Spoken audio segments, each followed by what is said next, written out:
எறும்பு பேசிய வரலாற்றை திருக்குரான் எடுத்துரைக்கின்றது. எறும்பு என்ன பேசியது என்பதுதான் முக்கியம். எறும்பு பேசியதா?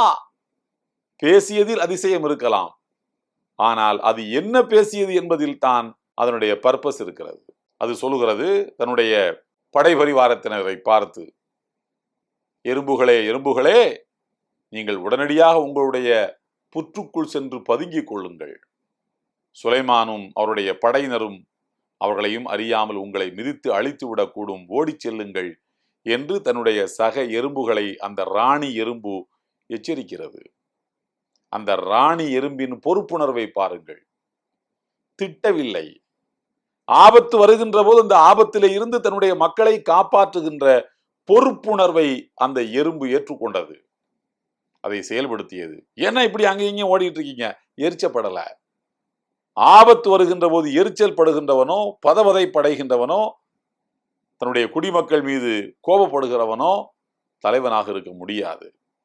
ஆபத்து வருகின்ற போது நிதானமாக அதை தன்னுடைய மக்களுக்கு எடுத்துரைத்து இந்த ஆபத்திலிருந்து தப்பிப்பதற்கான வழியையும் காட்டி, இங்கே செல்லுங்கள், நீங்கள் பாதுகாப்பாக இருக்கலாம் என்று உணர்த்துகின்றவன் தான் தலைவன். அந்த எறும்பிடத்திலே தலைமை பண்பு இருந்தது. ஆகையினால் அது திருக்குரானிலே இடம்பெற்றது.